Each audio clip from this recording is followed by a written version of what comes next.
जय गुरु जी आंटी। जय गुरु जी। गुरु जी का शुक्राना कि आज फिर से मेरे को मौका मिल रहा है सत्संग करने का।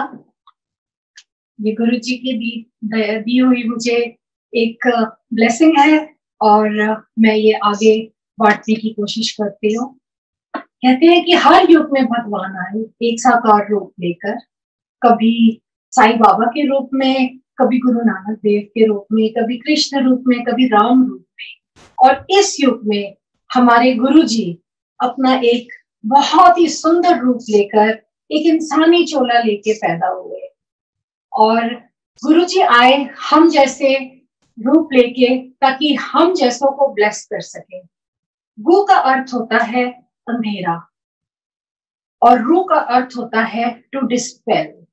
So Guru means someone who dispels all kinds of negativity, any kind of negativity one has. The negativity can be in the form of relationship problems, maybe health issues, maybe financial crisis. But सिर्फ गुरु जी को पता है कि हम किस चीज को encounter करने वाले हैं। हमें लगता है कि शायद हमें फाइनेंशियल क्राइसिस है, लेकिन गुरु जी को पता है कि अगला क्षण हमारी जिंदगी ले सकता है। तभी गुरु जी कहते थे कि तुसी अपनी साइंस, अपना सब कुछ, अपना दिमाग उथे छड़ के आओ जिथे की जुतियां छड़ते हो, क्योंकि मैं देख सकता दीवार तक, तुसी देख सकते हो दीवार तक और मैं देख सकता दीवार के पीछे। मेरा नाम मीरा जौहर है और गुरुजी मुझे प्यार से जौहर आंटी बोलते थे और वाकई में मैं उस वेला को कुर्बान जाऊं जब गुरुजी ने मुझे अपने द्वार बुलाया। मैं बहुत ही सिंपल सी फैमिली को बिलोंग करती हूँ जो कि सिंपल लिविंग हाई थिंकिंग में बिलीव करते थे। आर्य समाजी फैमिली, कभी कर्मकांड नहीं करा, कभी कुछ ज्यादा मंदिर नहीं गए। हमें यही बोला गया था कि अच्छे काम करो, कभी किसी का बुरा नहीं करो, सबका भला ही भला सोचो, और उसी चीज में हम चल रहे थे।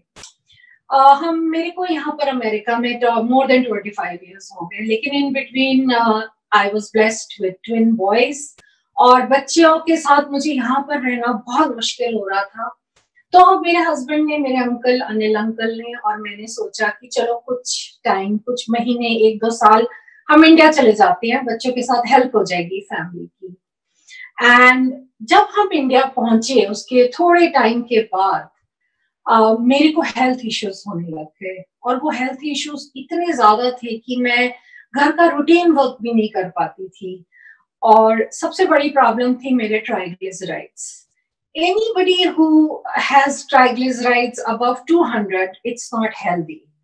They should definitely be less than 200. और मेरे triglycerides, for some reason, they went up to 800. और उसकी वजह से मुझे high diabetes at such a young age and high blood pressure हो गया। स्पॉन्डिलाइटिस इतना ज्यादा कि मेरा लेफ्ट शोल्डर पूरा फ्रीज हो गया, मैं पीछे हाथ भी नहीं कर सकती थी। और एक बहुत ही डिप्रेसिंग सी एटमॉस्फेयर हो गया था घर में, क्योंकि मेरे को एक ब्रेन ट्यूमर की भी प्रॉब्लम थी छोटी सी, और डॉक्टर्स का कहना था because of high triglycerides the tumour can burst. And मुझे ऐसे लगता था कि मैं पल पल, एक एक दिन मौत की तरफ जा रही हूँ। और मैं बहुत जिम करती थी, दवाइयां खाती थी, घर में बहुत सारे डॉक्टर्स हैं, जो जैसे बोलता था करती थी, लेकिन 3-3.5 साल से मैं इन बीमारियों से स्ट्रगल कर रही थी। बट देखने में I used to look very healthy, क्योंकि ये इंटरनल प्रॉब्लम्स थी मुझे, जो मैंने किसी के साथ डिस्कस भी नहीं करी besides couple of people in the family. तो एक दिन मैंने अपने हस्बैंड को बोला कि बच्चे इतने छोटे हैं, लोगों के यहाँ पे कुल गुरु होते हैं, कोई होता है जो उनको गाइड करता है, या कई बार सुना है कि कुछ स्टोन डाल लो, एस्ट्रोलॉजिस्ट के पास चले जाएं तो कुछ इम्प्रूवमेंट हो सकती है। हमें तो पता भी नहीं कहाँ जाना है, और बस इतना कहा और मैं चुप हो गई, शायद भूल भी गई। लेकिन मुझे लगता है कि गुरु जी ने मेरी ये बात सुन ली, मेरे मन की बात सुन ली, और इस बात को कहने के तकरीबन 4 या 5 महीने के बाद हमारे हमारे एक पहचान वाले अंकल आंटी है, भाटिया अंकल आंटी, जो DLF गुड़गांव में रहते हैं। तो उन्होंने बताया कि हमारे एक गुरुजी हैं, तो आज आप हमारे साथ चलना। तो मैं टोटल डिनायल में चली गई, क्योंकि मैं कहीं नहीं जाना चाहती थी। एंड मैंने अपने अंकल को बोला, ना पापा मैं नहीं जाती, वैसे भी पता नहीं कैसा एटमॉस्फेयर होएगा, उनके गुरुजी हैं, उनको ही जाने दो, मुझे नहीं जाना है ऐसी जगह पे। बट बुलावा इतना स्ट्रांग था कि अंकल आंटी ने बोला, नहीं आपने आना ही है, आज गुरुजी ने हमको बोला है नवी संगत लेके आओ, तो तुसी चलना ही हैगा। अंकल आंटी को बिल्कुल नहीं आइडिया था कि I was undergoing so much health issues, but उनको नई संगत का हुक्म था, तो उन्होंने मेरे को हुक्म दिया, जिसको कहते हैं कि चलना ही है। और हमें रास्ते में समझाया कि कैसे लंगर मिलेगा, और एम्पायर स्टेट तब गुरुजी बैठते थे।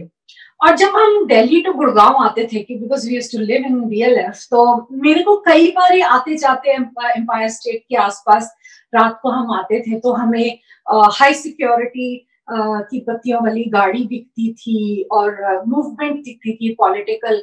तो हमें लगता था शायद यहाँ पर कोई नाइट क्लब है जहाँ पर लोग 2-2, 3-3 बजे तक रुकते हैं। और मेरा भी मन करता था, लेकिन हम मजबूर थे, बच्चे छोटे थे और हेल्थ इश्यूज थे। तो वहीं पर हमारी कार रुकी और हम दोनों के मुंह से निकला, अरे ये तो वही जगह है जहां हम वो मूवमेंट देखते थे। एनीवे, जैसे ही हम कार से उतरे, अभी हम वॉक डाउन ही कर रहे थे, तो हमें एक अजीब सी बड़ी सुंदर महक अपने आप से आने लग गई। Guruji was welcoming us, we had no idea about this. और जैसे ही हम अंदर गए एम्पायर स्टेट में, सुंदर से चोले में गुरुजी, आप इमेजिन करिए, बैठे हुए हैं, इतनी सुंदर सामने संगत, हर संगत ऐसे लग रहा था एक रूहानी संगत है। और वो भी सारे high profile people, like big TV anchors, celebrities,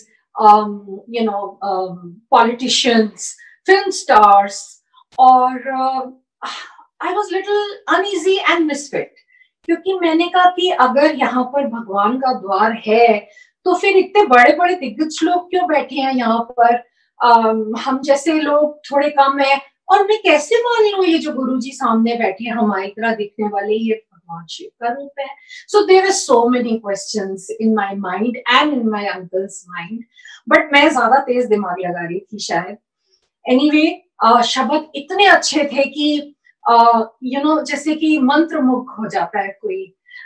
हम आज भी सत्संग करते हैं तो इतने सुंदर शब्द लगते हैं। आप इमेजिन कर सकते हैं कि उस टाइम जब गुरुजी फिजिकली गद्दी पे बैठे हैं तो क्या ऑरा होगा उस जगह का। तो लंगर की बारी आई। लंगर की बारी आई तो हमें बताया गया था कि 4 लोगों को लंगर मिलेगा। तो मैंने सोचा था मेरे अंकल और मैं इकट्ठे बैठ जाएंगे, ये हमारी प्लानिंग थी, और मैं अपना लंगर अंकल को दे दूंगी, बिकॉज मेरे को वो सब चीजें मना थी खानी।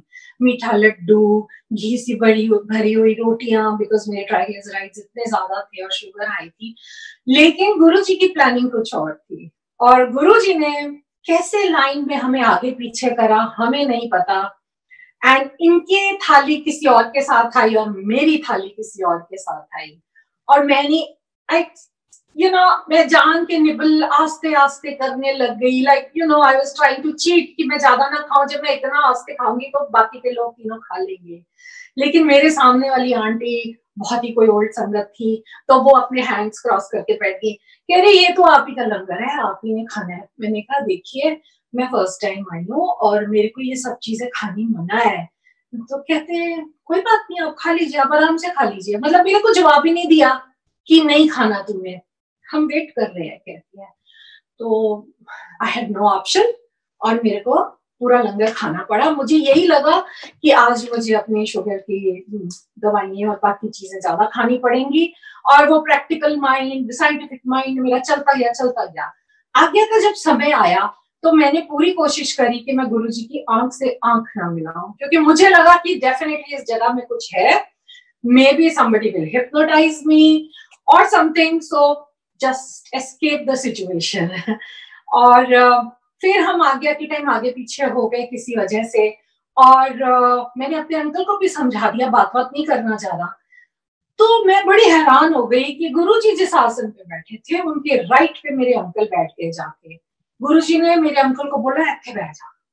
और जब मेरी बारी आई तो मैं कोशिश कर रही थी गुरुजी को ना देखने की, तो गुरुजी ने मेरे माइंड को और मेरे दिल को रीड कर लिया और बहुत ही प्यारी सी मुस्कान के साथ ठाका मार के मुझे पंजाबी जिसे कहते हैं मेरे को बोल दें लंगर खादा आया कर ते ऐश कर। मैंने कहा अच्छा जी। और मेरे अंकल से उन्होंने थोड़ी सी बातें करी कुछ प्रोफेशनल, और मैंने अंकल को अपने बोला चलो चलो चलो। बाहर निकले तो हमें कई लोगों ने बोला कि अरे गुरुजी तो कितने कितने साल हो जाते हैं किसी से बात नहीं करते, आप तो फर्स्ट टाइमर हो, आपको तो गुरुजी ने ऐश करो बोला है। मैंने बिल्कुल भी इंपॉर्टेंस नहीं दी उस बात को, क्योंकि मेरा डिफरेंट टाइप का बेंट ऑफ माइंड था शायद, और मैंने एक्सेप्ट नहीं करा था गुरुजी की विजडम को। और हम 2 हफ्ते बिल्कुल नहीं गए। रात को मेरा पेट बहुत दर्द हुआ, इतना दर्द हुआ, और मैं काफी कुछ मैंने एज्यूम कर लिया कि सुबह शायद मुझे हॉस्पिटलाइज होना पड़ेगा, एक्सेट्रा एक्सेट्रा। रात को 2 बजे मुझे नींद आई, और जब मैं रात को 2 बजे सोई और सुबह उठी तो I woke up like a small baby, जैसे एक बच्चा होता है, ना सिर दर्द ना ना कोई टेंशन। और मुझे ऐसे लगा जैसे मेरी बॉडी में से किसी ने कोई लाइक अ स्पाइडर वेब जैसे होता है, किसी ने काट दिया है, कोई जाल, कोई बंधन जो मुझे मुझे सिर दर्द देता था, जो मेरी बॉडी में एक्स होती थी, वो सारा ठीक हो गया। But still I could not correlate कि ये कल के लंगर से होता है। विश्वास नहीं था और शायद भरोसा भी नहीं था अपने पे कि इस जन्म में हमको भगवान मिलेंगे, क्योंकि हम सब ने भगवानों को फोटो में और पिक्चर्स में डिफरेंट तरीके से अज्यूम करा होता है। तो तकरीबन 2 हफ्ते मैं नहीं गई, और 2 हफ्ते के बाद मुझे वही आंटी मिली। तो मुझे आंटी कहती है तू 2 हफ्ते से गुरुजी पास नहीं आई। मैंने कहा आपको कैसे पता है मैं गुरुजी के पास नहीं गई? मुझे लगा कि ये सब एक दूसरे को कम्युनिकेट करते हैं टू कॉल न्यू पीपल। तो कहते हैं गुरुजी ने 2 हफ्ते में 3 बारी सभा में आवाज दी है और बोला है कि अपनी ग्वांडर नो बोल आया करे। मैंने कहा ग्वांडी? कहते हाँ ग्वांडी मतलब नेबर, तू मेरी नेबर है, तू आज ही जा, आज थर्सडे का दिन है, थर्सडे के थर्सडे गुरुजी पास जा और देख तेरा कल्याण होगा। तब तक भी अंकल आंटी को मेरे हेल्थ इश्यूज के बारे में नहीं पता था। वो दिन और आज का दिन शायद ही कोई हफ्ता हुआ उन्हें कि गुरुजी ने मुझे अपने पास ना बुलाया हो। दिनों दिन गुरुजी ने ब्लेस करना शुरू कर दिया, और हमें हर थर्सडे पता नहीं क्या एक आकर्षण होता था, सम अट्रैक्शन, कि घर में बैठे बैठे हम कहते थे कि चलो आज गुरुजी का दिन है, थर्सडे चलते हैं। छोटे छोटे बच्चे थे, उन्होंने भी लंगर खाना शुरू कर दिया। घर में पूरे दिन में आधी रोटी नहीं खाते थे, वहां जाके 6, 7, 8 साल के बच्चे आप इमेजिन करें 2-2 रोटियां खानी शुरू कर दी। तो गुरुजी हमें एक करिज्मेटिक वे में ब्लेस करने लग गए। घर में ही फ्रेग्रेंस आनी शुरू हो गई। 1 बार 2 बार तो ऐसे हुआ कि हमने गुरुजी को मत्था टेका तो मेरे अंकल के शर्ट में कितने दिन गुरुजी की फ्रेग्रेंस रही। हमने धोई नहीं वो शर्ट, क्योंकि गुरुजी वो ब्लेसिंग्स हमारे घर तक पहुंचा रहे थे। वो माध्यम था हमारे तक पहुंचने का, जो हमें आस्ते आस्ते समझ आ रहा था। फिर तकरीबन मेरा रूटीन ब्लड टेस्ट होता था एवरी 3rd मंथ, और तकरीबन 2.5 महीने जब मैं गुरुजी के पास जाने लग गई तो उसके बाद मैं ब्लड वर्क के लिए गई। And I had no clue and I had not thought कि मेरे कुछ इम्प्रूवमेंट होगी, बट हमें जाना अच्छा लगता था तो हम जाते थे, दैट्स इट। और मैं 2.5 महीने के बाद अपना ब्लड वर्क करवाया, एंड यूजुअली टेक्नीशियंस मुझे साइड पे बिठा देते थे क्योंकि मेरी वेन्स कोलैप्स करती थी बिकॉज ऑफ हाई ट्राइग्लिसराइड्स, और एकदम काला गाढ़ा ब्लड आता था, और उनको भी दुख होता था क्योंकि मुझे पेन होती थी जब वो ब्लड निकालते थे। तो उन्होंने मुझे साइड पे बिठा लिया। I used to be the last person for the blood to be drawn. तो लेकिन उस दिन जब मेरा ब्लड ड्रॉ हुआ तो it spotted out like anything, जैसे एक नॉर्मल इंसान का ब्लड निकलता है, उससे भी बेटर वो निकला। And the colour was not dark, it was very nice pink, जो एक हेल्दी कलर होता है। और वो जो ट्यूब्स थी उसपे ऊपर ऐसे झाग था जैसे दूध के ऊपर झाग होता है। और जब मेरा रिजल्ट 2 दिन बाद आया, my doctor, myself, my uncle, we were shocked. जो मेरे ट्राइग्लिसराइड्स 800 पे अटक के 500 पर अटक गए थे, it came down to 500, but 2.5 साल से 500 से नीचे नहीं जा रहे थे with everything I used to do. They came down to 102 और 103, जो कि एक नॉर्मल रेंज के भी लोअर रेंज है। और मेरे को समझ ही नहीं आया कि ये क्या हुआ है। उस टाइम मैंने थोड़ा सा कोरिलेट करना शुरू करा, क्योंकि उन दिनों में इतनी कम्युनिकेशन नहीं होती थी। जैसे आज सत्संग है, मैं लॉन्ग आइलैंड में बैठी हूँ, आप अलग अलग डेस्टिनेशंस में बैठे हैं, सेल फोन्स तक नहीं होते थे। तो और सत्संग महीने में एक होता था जिसमें 25-30 लोग सिर्फ होते थे, वो भी जबरदस्ती बुला बुला कर होता था। मैंने तब तक शायद 2 महीने में एक ही सत्संग अटेंड करा होगा। बड़े मंदिर का तो तब तक पता भी नहीं था हमें, क्योंकि हम एम्पायर स्टेट जाते थे आते थे, गुरुजी के जाप का भी नहीं पता था, तो अवेयरनेस ही नहीं थी जैसे। और आस्ते आस्ते गुरुजी जैसे हमको ट्रीट करते थे, या समय जिसको कहते हैं कि हमारा तब नहीं था। तो मैं फिर गई गुरुजी को शुक्राना करने, क्योंकि अब कोरिलेट हो रही थी चीजें, और लंगर खाने की त्रास वो बढ़ती जा रही थी, यू नो दैट क्रेविंग। तो मैं गई गुरुजी के पास शुक्राना करने। तो गुरुजी मेरे को हर हफ्ते मेरे अंकल और मुझको बैठा देते थे, और हमको एक्स्ट्रा लंगर देते थे, और खुद चले जाते थे वॉक करने, क्योंकि उनकी सभा होती थी 10 साढ़े 10 तक। उसके बाद वो अपने पीछे वाले रूम में जाते थे, पैंट शर्ट डालते थे, वापस आते थे, वॉक पे चले जाते थे, फिर 1 घंटा वॉक करके आते थे। तब तक रात के 1-1:30 बज जाता था। फिर हमारे साथ फिर एक बारी लंगर या चाय प्रसाद या कुछ होता था। और गुरुजी फिर हमको 2-2 3-3 बजे रात को घर भेजते थे। तो मैं टेंशन में थोड़ी सी आ गई। मैंने कहा बच्चे छोटे छोटे हैं और हम यहाँ पे 2-2 3-3 बजे तक बैठे रहते हैं, मैं कहीं ड्रिफ्ट तो नहीं हो रही एक ऐसी जगह पे जहाँ, क्योंकि कहते हैं ना कि अपने घर की सेवा सबसे बड़ी होती है। तो मैं 3 या 4 महीने हो गए थे, और गुरुजी ने एक दिन हमको इतना एक्स्ट्रा हलवा खिलाया जिसमें कि घी ज्यादा था और सूजी कम थी। खाया, एक दिन पकौड़े एक्स्ट्रा खिलाए, कभी मिठाई, कभी ये कभी वो। तो तकरीबन 10 साल के बाद मुझे एक आंटी न्यूयॉर्क में मिली, और कहते हैं ओए तो वही जो आंटी है जिसको गुरुजी ने एक एक्स्ट्रा घी वाला प्लेट दी थी, स्टील की क्वार्टर प्लेट में नट्स के साथ, क्योंकि ये दोनों चीजें मुझे मना थी, घी और नट्स, और गुरुजी ने मुझे वही खिला के ट्रीट करा।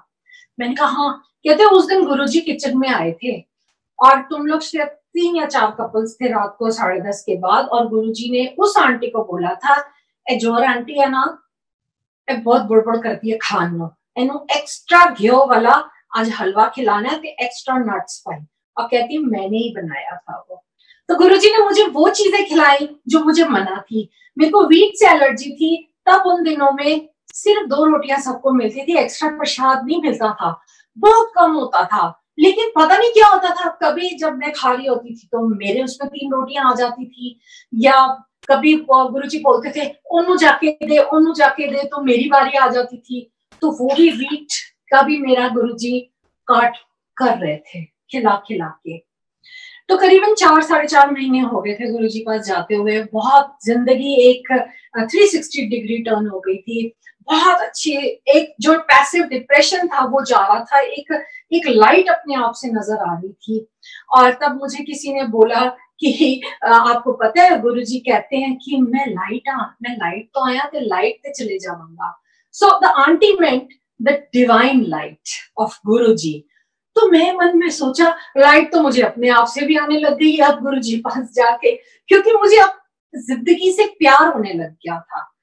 तो मुझे 4 या 5 महीने के बाद मैंने अपने अंकल को बोला, और बहुत आस्ते बोला, इतना आस्ते कि मेरे साथ वाला भी कोई संगत नहीं सुन सकती थी। I just whispered into his ears कि आज हमें 4 महीने हो गए गुरुजी के पास आए। गुरुजी हमको इतना बिठाते हैं, ब्लेस करते हैं, बट गुरुजी मुझे आंटी नहीं बोलते, मीरा आंटी या जौहर आंटी, जबकि उस एज में अगर कोई मुझे आंटी बोलता तो मुझे अच्छा नहीं लगता, because I was so young. तो मुझे गुरुजी मिसेस मीरा जौहर बोलते थे।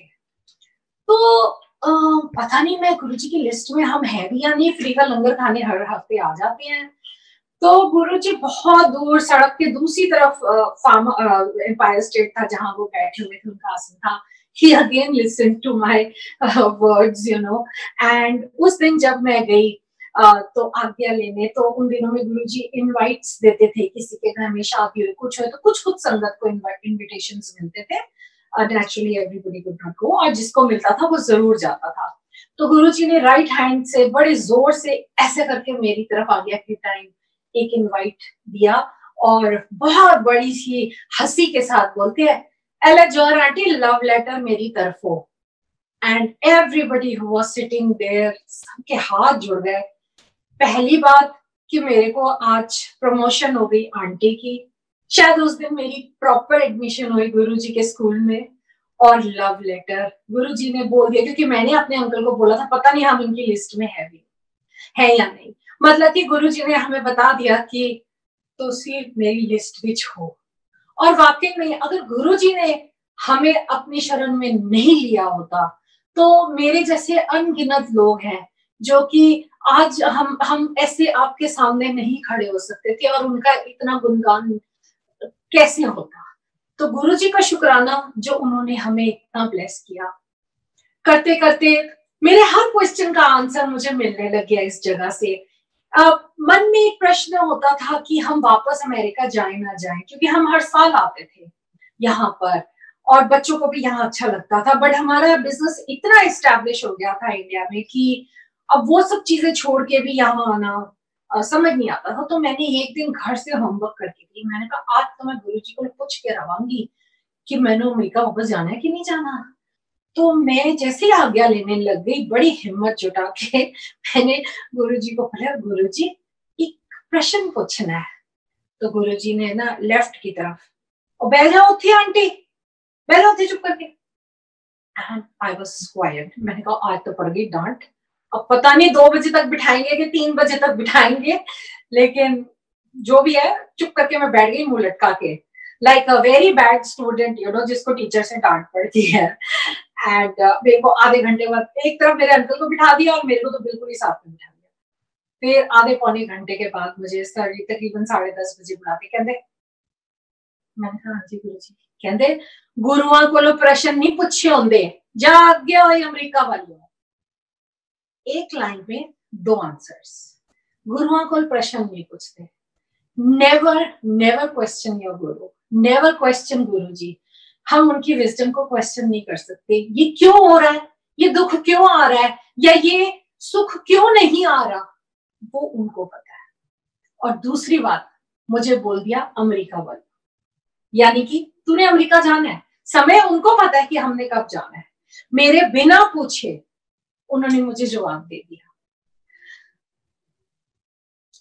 इसके बाद एक दिन गुरुजी ने एक सभा में, उस सभा में उनके दरबार में मैं उस दिन नहीं थी, शायद मेरा दिन नहीं था, क्योंकि मैंने अपने आप ही, हमें पता चला था पुरानी संगत से कि अगर बार बार जाओ तो गुरुजी बाहर कर देते हैं, कहते हैं 6 महीने में आना। हम चाहते थे कि हम हर हफ्ते जाएं, भले हम हफ्ते में एक ही दिन जाएं। तो हमने अपने आप ही मन में थर्सडे, आज का दिन भी थर्सडे है, कि हमने डिसाइड कर लिया कि मेरे अंकल और मैंने कि हम थर्सडे के थर्सडे जाएंगे। तो एक दिन गुरुजी ने भरी सभा में बोला, वो जौहर आंटी है ना, बिल्कुल झली आंटी है, ओनू कुछ नहीं पता ओदे नाल की होने वाला सीगा, ओनू जाके दस देना, ओनू मैं जीवन दान दिता है, ते मैं ओनू नहीं चारों नु जीवन दान दिता है। गुरुजी का लाखों करोड़ों शुक्राना। मेरे को वाकई में गुरुजी ने एक बार नहीं अनगिनत बार जीवन दान दिया। ये उन्हीं की ब्लेसिंग है जो मैं आज खड़ी हूं, नहीं तो डॉक्टर्स ने तो हाथ खड़े कर दिए थे। मेरे डॉक्टर्स के पास आज भी कई चीजों का जवाब नहीं है, why things are happening with me and still I'm fine. About 1.5 years back मेरे को कैंसर का शक हुआ, मेरा ऑपरेशन हुआ, मेरे लम्प्स निकले, but I was not given any chemo.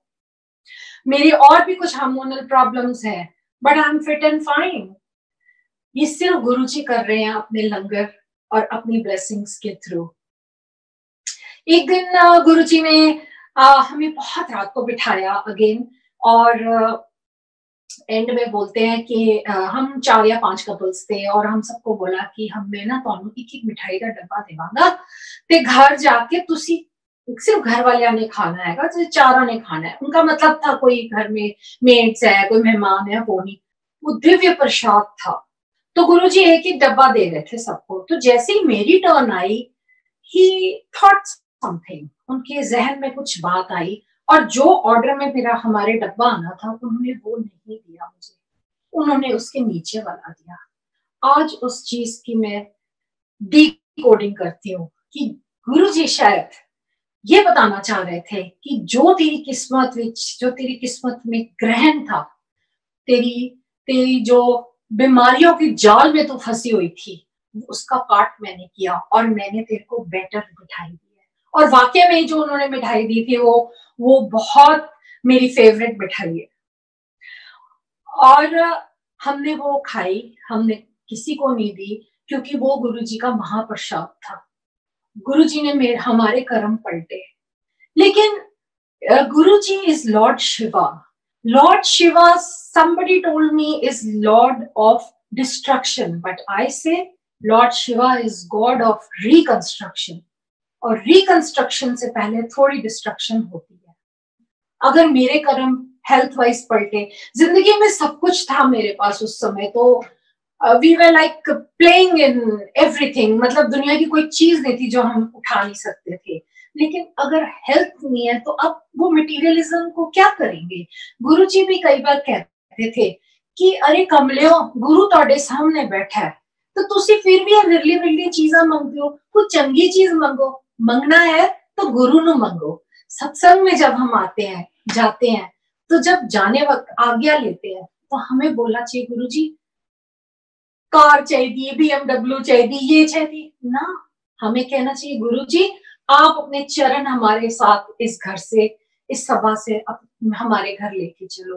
और जब गुरु के चरण आपके घर में एंटर कर जाएंगे ना, आपको मटेरियलिज्म होएगा तो भी खुश होंगे, नहीं होएगा तो बहुत ही खुश होंगे आप, कोई फर्क नहीं पड़ेगा, क्योंकि you are satisfied. You know you have a full, जिसको हिंदी में कवच होता है, गुरु का आपके ऊपर है। आपको छोटे मोटे दुख आएंगे, लेकिन उस पे गुरुजी आपको हाथ पकड़ के बताते हैं। इतने एक्सपीरियंसेस हैं मेरे और हमारी और संगतों के, जो मैं इस टाइम थोड़ा मुश्किल हो जाएगा इतनी सारी चीजें, लेकिन गुरुजी हमेशा हमेशा कहते थे कि ये जो आए इम्पॉसिबल वर्ड होता है ना, गुरुआं दे नाल नहीं होता, गुरुआं दे नाल होता है आई एम पॉसिबल। अगर आप इम्पॉसिबल को ब्रेक करें, आई एम पॉसिबल। आजकल इतने लंबे लंबे आते हैं गुरुजी के, 102 वचन, 105 वचन। गुरुजी तो बेचारे कुछ ज्यादा बोलते भी नहीं थे, कभी पूरे दिन में एक लाइन बोल देते थे। लेकिन अब चीजें बढ़ गई हैं। ही बिलीव्ड इन सिंप्लिसिटी। 2007 में फिर गुरुजी ने हुक्म दिया गुड़गांव की संगत को कि किसी नई संगत के घर, जिसके घर में सत्संग नहीं हुआ हुआ, उसके घर होगा। और उन दिनों में हम थे जिनके घर सत्संग नहीं हुआ हुआ था, तो हमने सत्संग करना था और बिल्कुल आइडिया नहीं था कि सत्संग कैसे होता है, कैसे ऑर्गेनाइज होता है। तो हमने पूरी कोशिश करी कि टॉप क्लास सत्संग हुए। उन दिनों में इतने इलैबोरेट सत्संग नहीं होते थे, 25, 30, 40 लोग होते थे, लेकिन पता नहीं क्यों मेरे दिमाग में फिगर 100 लोगों की चल रही थी। पूरी 100 की हमने तैयारी करी। इतनी सी फोटोएं होती थी हमारे पास, इतनी सी होती थी। मेरे पास एक कैलेंडर था, मैंने कहा ये तो बहुत छोटा है, because we had a huge basement in Delhi, in Gurgaon. तो मेरे को लगा कि वॉल पे छोटी लगेगी, तो मैंने उसको थोड़ा सा इतना सा ब्लो अप करवा लिया। और आप इमेजिन करिए कि कोई पिक्चर है और वो फ्रेम के अंदर, ग्लास के अंदर है, आप उसको टच भी नहीं कर सकते। और मेरी तो आदत है, मैं तिलक भी नहीं करती गुरुजी को, मेरी औकात नहीं, मैं चरणों में ही रहूं बस, मैं उनके मत्थे तक भी नहीं पहुंचती हूँ। तो हमने वो फोटो लगाई, तो तकरीबन 40 मिनट्स पहले सत्संग के कुछ 3-4 कपल्स जल्दी आ गए कि चलो जौहर आंटी के घर में फर्स्ट टाइम है तो एनी लास्ट मिनट हेल्प। और उन्होंने मुझे ऊपर से बुलाया, कहते जौहर आंटी जल्दी आइए नीचे, आप देखो आपके घर में क्या हो रहा है। And we were shocked to see कि फ्रेम के अंदर ग्लास है, आप इमेजिन करिए, और उसमें से गुरुजी के मत्थे से ट्विंकलिंग लाइट्स स्टार्स की तरह त्रिशूल बन रहा था। पूरा त्रिशूल गुरुजी के माथे पे ट्विंकलिंग लाइक लाइट्स। और एक छोटी फोटो थी इतनी सी, उसमें जैसे चौक का पाउडर होता है तो उससे ऐसे शिवलिंग बन रहा था। तो गुरुजी वाज ट्राइंग टू इंडिकेट मी कि कष्ट है त्रिशूल, लेकिन तेरे नाल है, शिवलिंग तेरे नाल है, शिव भगवान तेरे नाल खुद चल रहा है, तू डरी नहीं, मेरा हाथ पकड़े रखी। और मैं उस दिन के बाद से बिल्कुल मत्था टेक दिया कि गुरुजी कष्ट है, मैं भी जानती हूँ, जीवन दान आपने दिया, अब जीवन की रक्षा भी आप करना। मैं कभी गुरुजी से नहीं मांगती कुछ, क्योंकि गुरुजी कहते थे मन्नो मंगो नहीं, सानू नहीं पता कि असि की मंग रहे हो, साढ़े वास्ते चंगा है या नहीं। 14 मई को हम मंदिर गए, मंडे के मंडे हम बड़े मंदिर की सफाई करने जाते थे। और हम वहां गए तो हमें किसी ने बोला गुरुजी आया हुआ है। हमने कहा अरे बड़े मंदिर में तो सिर्फ फंक्शंस में गुरुजी आते हैं, तो कहते नहीं आए हुए हैं। हम वहां गए तो गुरुजी ने हम 5 कपल्स को अलग से बिठा लिया और गुरुजी ने बोला कि एक जो एम्पायर स्टेट वाली आंटी आहूजा आंटी को बोला जौहर अंकल आंटी है इन्होंने घर 150 संगत आई सी। तो मेरे अंकल बोलते हैं नहीं गुरुजी 125 आए थे, क्योंकि ड्राइवर्स और सबकी प्लेट्स मिला के हमारे हिसाब से 125 थे। तो गुरुजी कहते ना 150 आई सी। तो मैंने फिर अपने अंकल को बोला अच्छा क्वाइट, अगर गुरुजी 150 कह रहे तो मान लो 150 होगा। फिर गुरुजी कहते हैं कि मेरे को कि आंटी अपने घर का सत्संग सुना कि मैं तेरे घर की चमत्कार किया। तो जो 0.1% एक भ्रम था कि कहीं जो हमने फोटो में शिवलिंग और त्रिशूल देखा वो हमारे माइंड मतलब कि वो हुआ भी था मेरेकल या नहीं, तो गुरुजी ने वो भी क्लियर कर दिया कि नहीं मैंने वो करा था। और जहां बाद में हमें पता चला कि गुरुजी की काउंटिंग हमारी काउंटिंग से हमेशा ज्यादा होती है, क्योंकि गुरुजी से कि जहां गुरुजी का सत्संग होता है वहां पर देवी देवता भी भोजन खाने आते हैं, वो लंगर खाने आते हैं जो हम इन्हीं हाथों से बनाते हैं। तो शायद उस दिन हमारे घर में गुरुजी ने 25 देवी देवता भेजे और हमें ब्लेस किया, हमें और सारी संगत को ब्लेस किया। इसी तरह 31 मई का दिन आया और 31 मई का दिन वो ऐसा दिन है जो हम नहीं कभी लाइफ में सोचा था कि हमारे आएगा, क्योंकि हम सोचते थे कि हमारे ग्रैंड चिल्ड्रन तक गुरु जी के पास जाएंगे।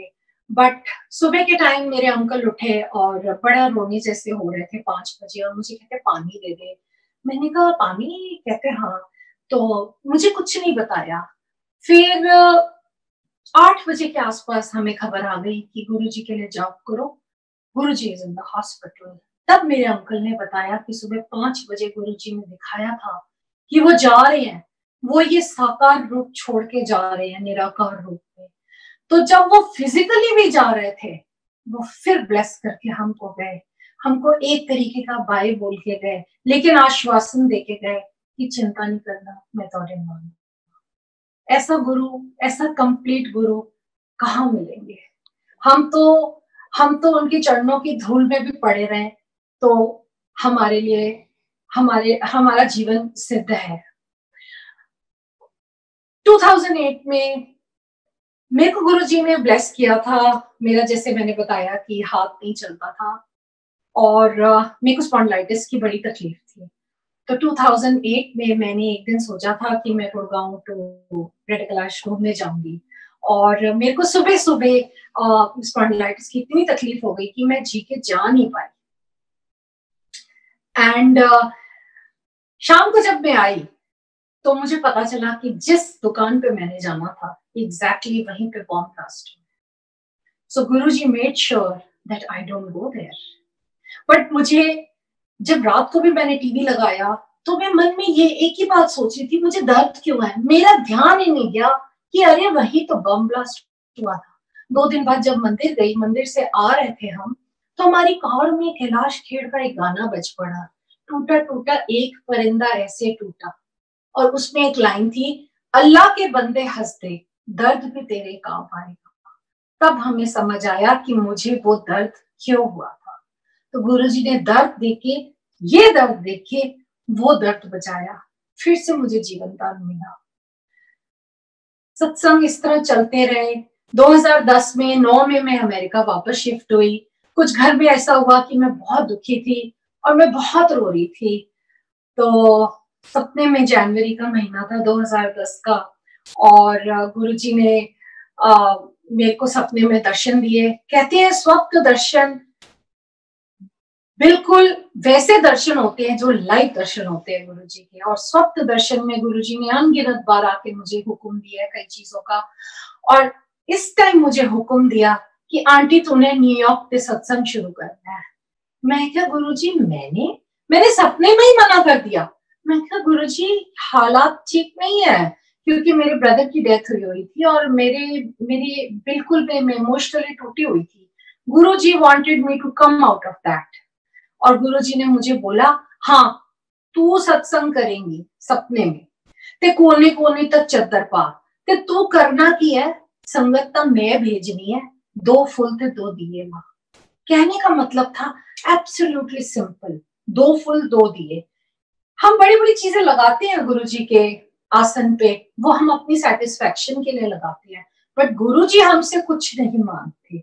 वो एक सिर्फ सच्चा भगत चाहते हैं। लेकिन हमें बहुत अच्छा लगता है, मैं खुद आसन बहुत अच्छी तरह डेकोरेट करती हूँ क्योंकि हमें अच्छा लगता है, we want to welcome him. इस तरह न्यूयॉर्क में मंथली वंस अ मंथ सत्संग शुरू हो गया। न्यूयॉर्क से गुरुजी की blessing new Jersey, Virginia, Boston, पूरी ईस्ट कोस्ट में 2010 के बाद फैलनी शुरू हो गई और छोटे छोटे ग्रुप्स बन गए और गुरुजी अपना करिश्मा सबको दिखाने लगे।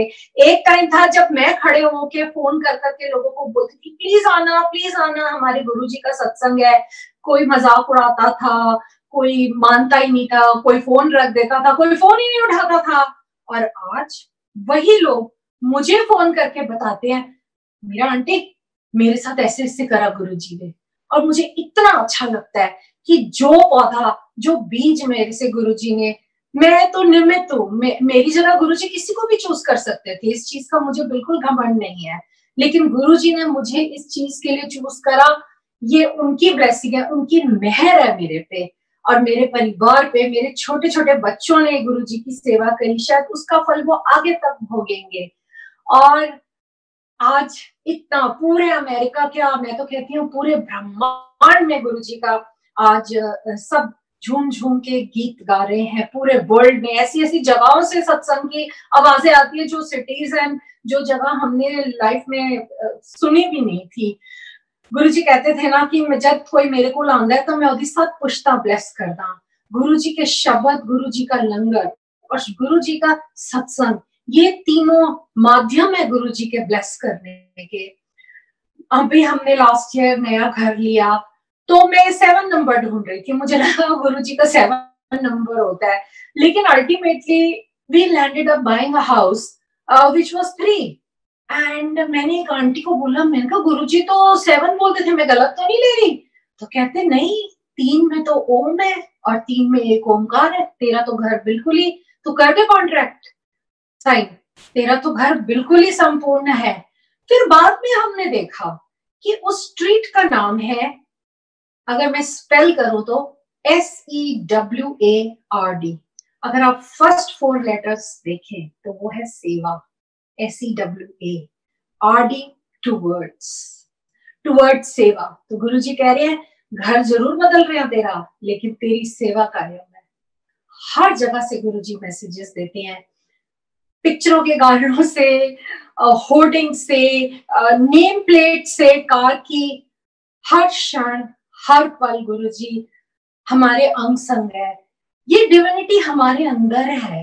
गुरुजी इज इनसेपरेबल। हम बड़े बड़े लॉकेट्स, पेंडेंट्स क्या क्या डालते हैं, लेकिन ये चीजें हैं, इंस्ट्रूमेंट्स हैं हमको ब्लेस करने के लिए, but Guru is inseparable for anyone. गुरु, हम गुरु जी को गुरु कहते हैं, लेकिन आप में से सारे किसी ना किसी और चैनल से आए होंगे। कोई बाबा का भक्त होएगा, कोई गुरु नानक देव का होएगा, कोई कृष्ण भक्त होगा। गुरु जी कहते थे मेरा हेड ऑफिस है, ए ब्रांचेस है, जिसने इत्थे मत्था टेक लेता वो ब्लेसिंग्स वो सारे भगवाना नु चली गई। वो एक गाना है ना कि कभी राम बन के कभी श्याम बन के आना।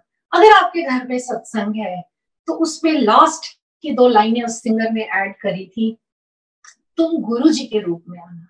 भगवान को हम अरदास करते हैं, जिस भी भगवान को आप उस दिन बुला रहे हैं सत्संग वाले दिन, कि आप गुरु जी के रूप में आना। संगत साथ लेके, भोग हाथ लेके, संगत बढ़ाएं, संगत साथ लेकर आए, और भोग, ये लंगर तो देवी देवता भी तरसते हैं खाने के लिए। तभी कहा जाता है कि एक कतरा भी इसका वेस्ट ना करें। अगर कोई आपके साथ आपके घर में आ रहा है जो अभी भी कन्विंस्ड नहीं है, तो शुरू में जितना वो चाहते हैं उतना ही दीजिए, ताकि वो वेस्ट ना हो। हर कतरा खा खा के मेरे जैसा इंसान आज ठीक हुआ है, पंजाबी में बोलते ना, वल होया आएगा। और मटेरियलिज्म से तो बिल्कुल दूर रहिए, सिंप्लिसिटी। गुरु वो भक्तों को बहुत ब्लेस करते हैं जो मन के भोले होते हैं। हमें मन का भोला होना है। वो कहते हैं ना कि तेरी रहमतों में कमी नहीं, मेरी एहतियात में ढील है। गुरु जी की रहमतों में, उनकी ब्लेसिंग्स में कमी नहीं है।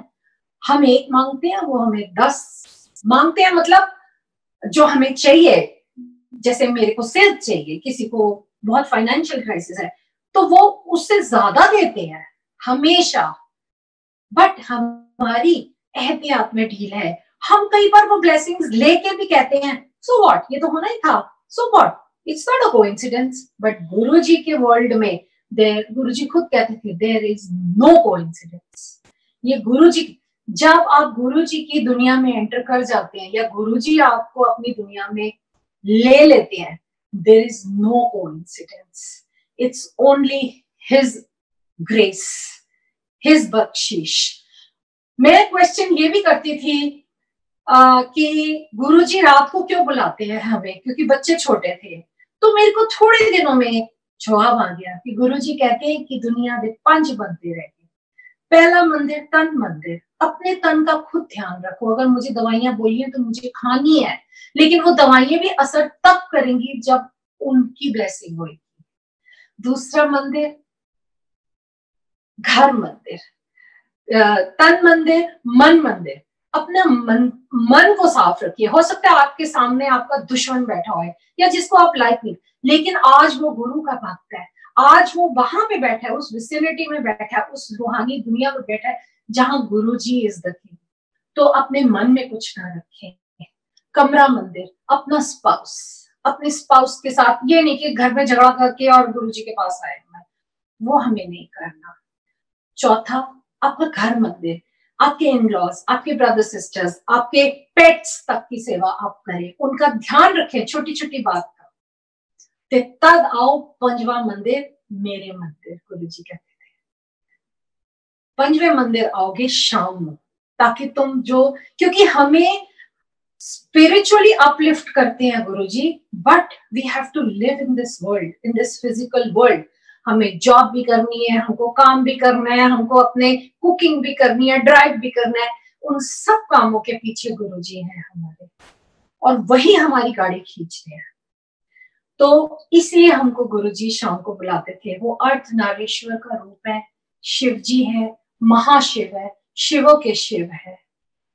गुरुजी कहते थे कि कभी भी फसली बटेर ना बनो। मतलब जो बटेर होता है जब फसल कटती है तब आता है, हमें ऐसे नहीं करना। अगर हमें ब्लेसिंग मिल गई है तो we have to continue our blessing. Every blessing has an expiration, Guruji used to say. We don't have to expire our blessing, we have to keep going to Guruji, we have to keep doing the right work. और देखिए गुरुजी आगे आगे और पीछे पीछे हम, और हमारी अगली कितनी जनरेशंस को गुरुजी ब्लेस करेंगे। तो शुक्राना गुरुजी का। आज का सत्संग सबके साथ शेयर करने का। आई होप ये सत्संग शायद किसी के लिए हो, मुझे नहीं पता, लेकिन अगर हुक्म आया है तो मेरा फर्ज था मैं सत्संग करूं। हमारे यहाँ लॉन्ग आइलैंड में भी सत्संग होते हैं, आजकल वर्चुअल हो रहे हैं। वैसे हम वीकली सत्संग करते हैं, बिल्कुल जैसे आपके यहाँ आसन लगा, आरती, जाप, वेलकम, उसी तरह हम करते हैं। और आज भी गुरुजी वैसे ही लंगर ब्लेस करते हैं और संगतें भेजते हैं। हर सत्संग में कुछ ना कुछ मिरेकल होता है, हर सत्संग में कोई ना कोई मैसेज आता है, और बस हर हफ्ते हम इसी तरह खींचे चले आते हैं। तो शुक्राना गुरुजी का, बहुत बहुत शुक्राना आप सबका मेरा सत्संग सुनने का। Thank you.